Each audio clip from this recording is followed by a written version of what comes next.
এবং 27 নম্বর পবিত্র যে ফিতরার যে বিধান আমাদের রয়েছে। আল্লাহু আকবার, নারায়ে তাকবীর।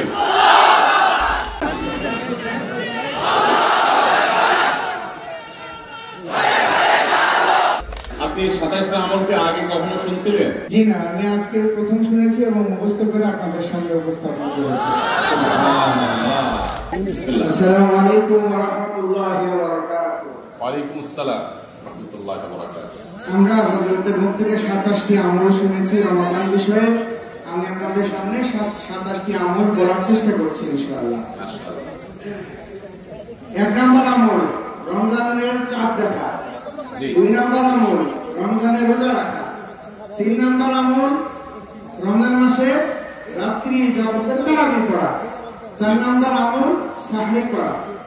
5 নম্বর আমল সাহরি শেষ সময়ে সাহরি করা। 6 নম্বর আমল ইফতার করা। 7 নম্বর আমল তাড়াতাড়ি ইফতার করা। 8 নম্বর আমল ইফতারের দোয়া করা। 9 নম্বর আমল সাহরি ও ইফতারে খেজুর খাওয়া। 10 নম্বর আমল সকল ধরনের পাপাচার থেকে নিজেদেরকে বিরত রাখা। 11 নম্বর আমল অধিক পরিমাণে দোয়া করা। 12 নম্বর আমল মিথ্যা কথা এবং কাজ থেকে বিরত থাকা। 13 নম্বর আমল বিভিন্ন ধরনের অশ্লীলতা, বেহায়াপনা, ঝগড়া বিবাদ থেকে রমজান মাসে বিরত থাকা। 14 নম্বর নেক আমল করা, বেশি বেশি ভালো আমল করা। 15 নম্বর ইস্তেগফার করা। 16 নম্বর রোজাদার ব্যক্তিকে ইফতার করানো, যেটা আমাদের সমাজে খুবই কম। 17 নম্বর পবিত্র কোরআনুল কারীমকে তেলাওয়াত করা। 18 নম্বর পবিত্র কোরআন কারীম শুধু তেলাওয়াত করা না, পরস্পরের মধ্যে তেলাওয়াত শুনাশুনি করা। 9 নম্বর দান সদকা করা। এরপরে 20 নম্বর 19 নম্বর দান সদকা এবং 20 নম্বর হচ্ছে তাহাজ্জুদের সময় ভোর রাত্রে উঠে নিজের জন্য এবং সকলের জন্য দোয়া করা। সঠিক। 21 নম্বর উমরা করা। 22 নম্বর, এটা বেশি গুরুত্বপূর্ণ, পবিত্র রমজান মাসের শেষ দশকে ইতিকাফ করা। 23 নম্বর পবিত্র মাহ রমাদানের শেষ দশকে আমলের মাত্রাকে বৃদ্ধি করা। 24 নম্বর রমজানের শেষ দশকে ঈদের শপিং আনন্দ উল্লাস ভুলে পরিবার পরিজনকে ডেকে তুলে বেশি থেকে বেশি আমল করা।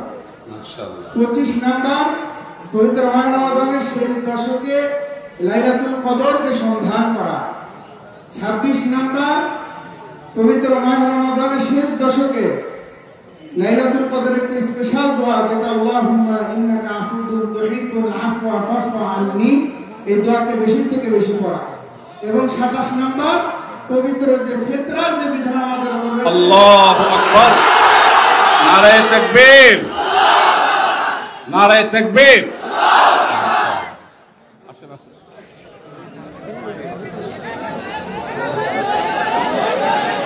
আসেন, এই বই আপনার জন্য উপহার, আর আল্লাহ তাআলা আপনাকে উত্তম বিনিময় দান করুন। মাশাআল্লাহ, আপনাকে একটু উপহার দেব, দাঁড়ান দাঁড়ান।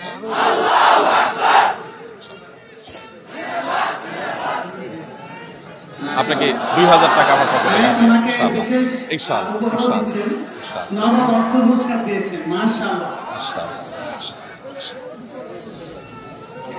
মাশাআল্লাহ মাশাআল্লাহ। কি নাম ভাই আপনার? ওনাকে মাইকটা দেন একটু। হাফেজ ফাহাদ হোসেন। ফাহাদ হোসেন, জি। আপনি 27টা আমলকে আগে কখনো শুনছিলেন?